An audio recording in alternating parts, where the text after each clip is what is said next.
Hello everyone, and this is my review for TNA Impact Wrestling on June the 10th, 2015, and this was the Destination X episode, and I basically said last week I was not a big fan of what they decided to do last week with, Rockstar Spud's cashing in the option C, and then all of a sudden Austin Aries is also saying he's going to cash in his Feast or Fired briefcase.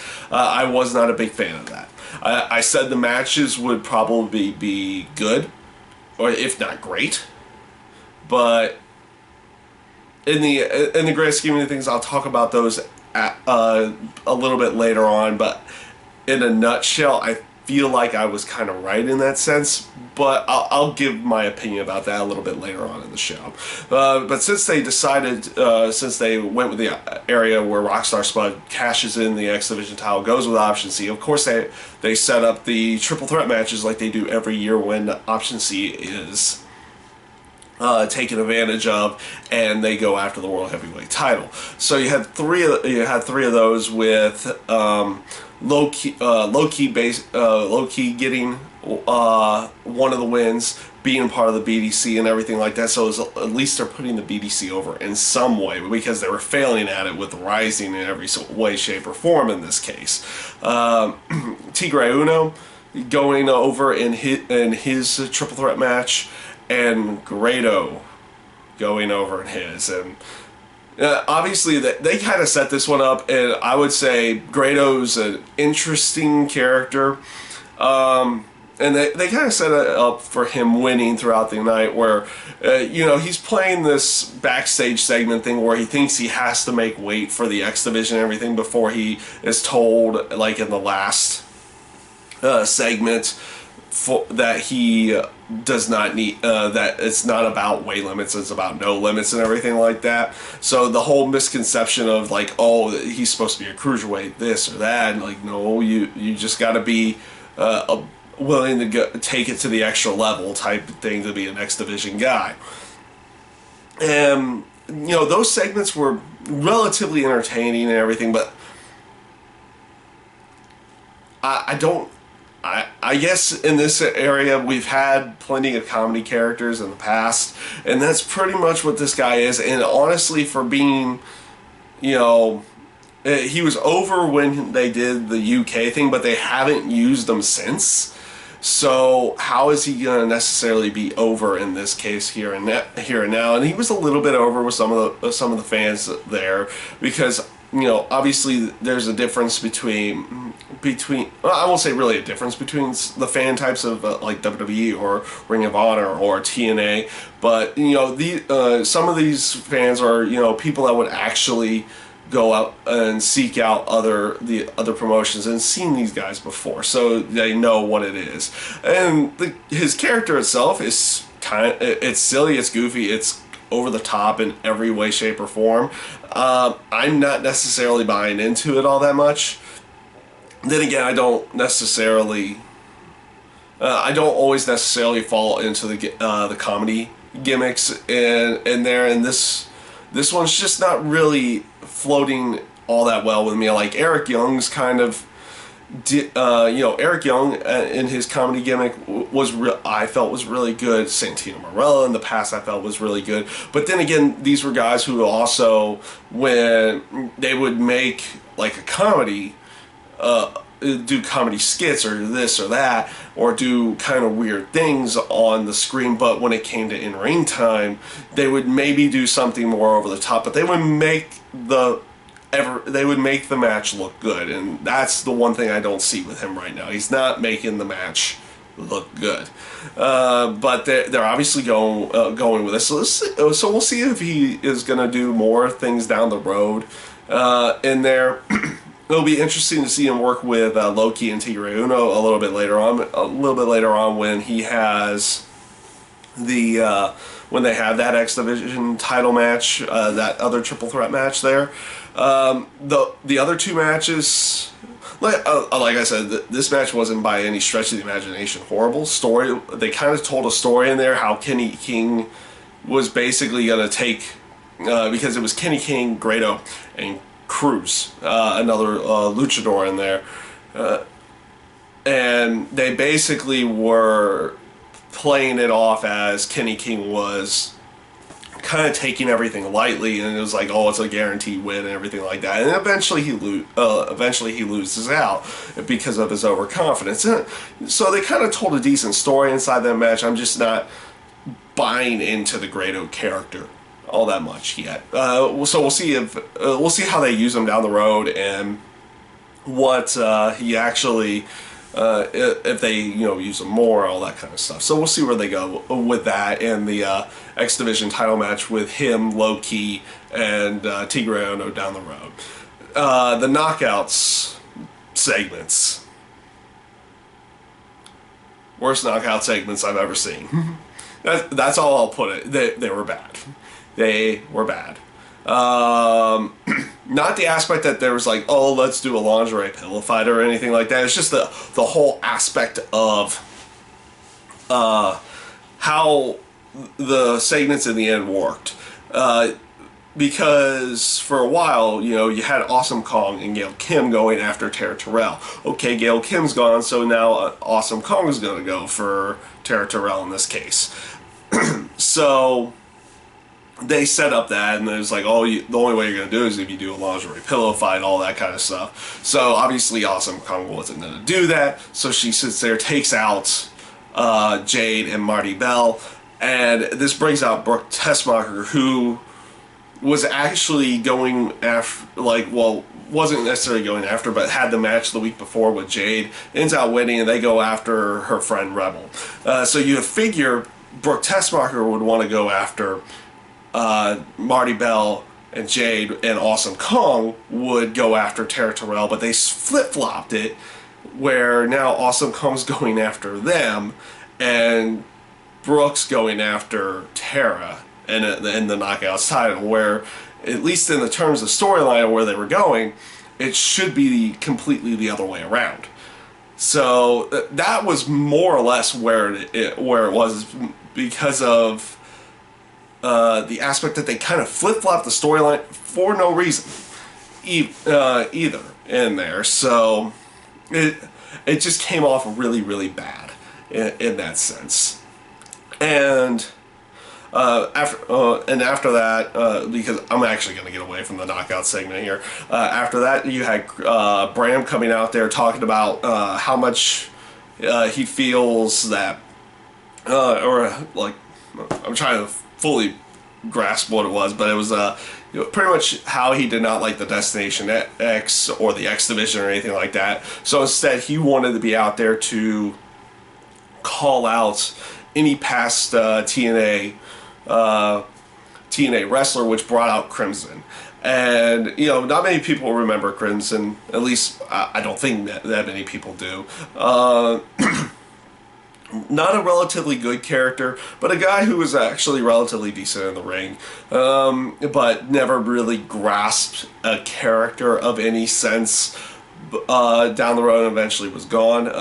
His match with Bram was relatively good. It wasn't anything bad. So we'll see if this is where they're going with Bram, where he kind of calls out old TNA stars, and we'll see which ones we end up getting and everything like that. This one could be relatively decent. So we'll see where, like I said, we'll see where everything goes with Bram's area. And his match with Crimson was a pretty good one. It wasn't anything to really write home about, but it wasn't bad either. So that's always a good thing in that sense, in a nutshell. And like I said, the whole aspect of a current guy calling out a bunch of the older TNA stars, it could be an interesting way of going for a little while as well with him. So this pretty much brings me to what the entire main event thing was throughout the night, which was the 2 world title matches. I liked how they started out with EC3, trying to, basically call for a complete sit-in, and trying to not,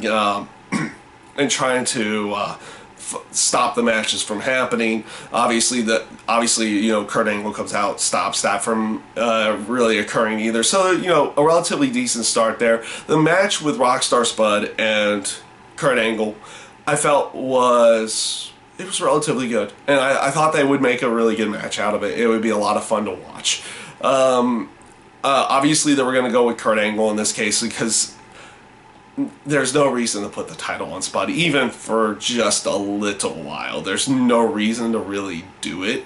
And it would honestly just kind of waste the title change if they gave it to Rockstar Spud only to give it to Austin Aries later that night.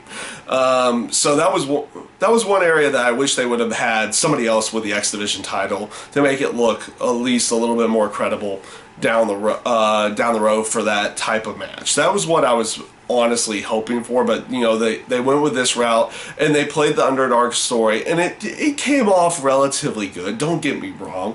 I just wish it's just one of those areas that I wish they went in a different direction than what they decided to do.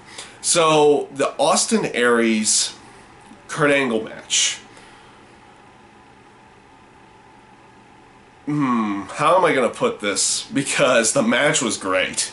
The match was a lot of fun to watch. It really, really was. The biggest problem, actually the only problem, is that since they decided to not have Austin Aries win the match, again, they basically have made the World Heavyweight title Feast or Fire briefcase completely useless.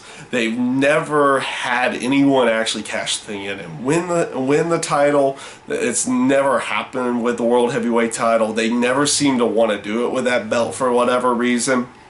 Like, it's either the X Division title or the tag titles that change hands throughout the year, and then whenever the world title happens, something kooky, or they decide, oh, they're going to cash in and they just lose. And I wish they would give that briefcase, because obviously you're doing this Feast or Fire thing every year, and why would you not take advantage of the briefcase in a way that makes it relevant? It seems like, okay, you've got the World Heavyweight title briefcase, so you're going to lose a match sometime this year.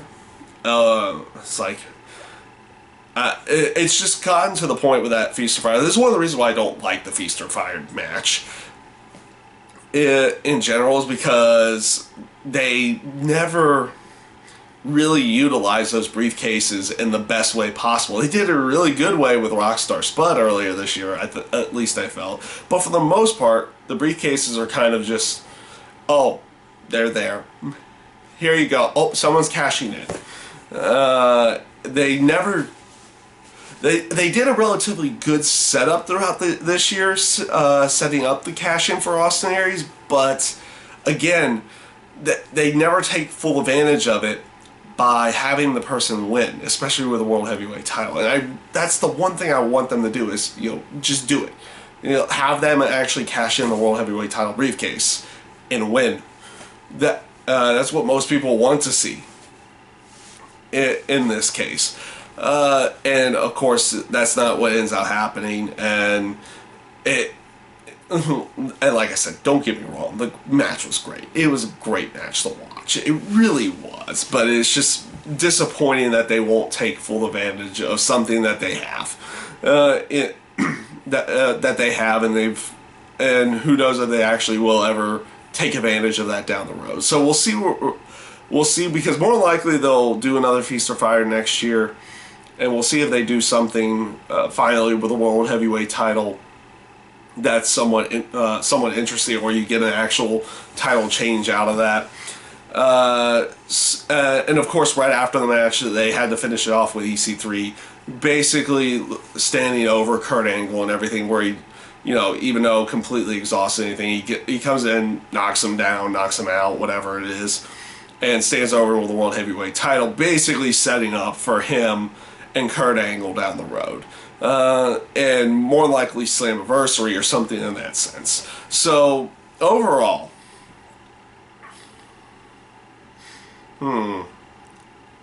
I've got to say, the show was not really that good this week. The triple threat matches, though really relatively good matches to watch, were kind of just there. The knockouts segments I thought were really bad, and badly designed. The matches, I kind of like the Crimson, or the whole Bram going after old TNA stars and calling them out type thing. It's not necessarily a bad thing, though. We'll see who they actually can bring in there. It'd be interesting, like some of the people they could bring in. Though some of the people they can't necessarily bring in, that would be probably a little bit more interesting as well for that, because of certain other contract obligations. So we'll see who they actually can bring in, and see if they can make this like a relevant type storyline. And the Rockstar Spud Kurt Angle match was a relatively good one. The Austin Aries and Kurt Angle match was great. It was a great match to watch. But the whole aspect of the storyline of the Feast of Fire briefcase is pretty much useless and everything in that sense. That's why I say this show was not relatively good. It was because of that. It wasn't the aspect that all these matches sucked and these story and and everything in that aspect was no good. But it was pretty much them setting up their storylines was not all that great this week. And some of them didn't necessarily set up any kind of storylines, like, oh, we're just doing these 3 triple threat matches and these 3 guys are going to now go for the X Division title, or something in that, and something in there. And it's just, the show did not come off all that good this week, at least in my own personal opinion. It might not be popular opinion, but it's the opinion I'm going with this week. And it's unfortunate, because I would, especially with some of the great matches that they did put on tonight, I wish I could say that this show was a lot better, but I can't. So that's my review this week for TNA Impact Wrestling, and I thank you guys for watching.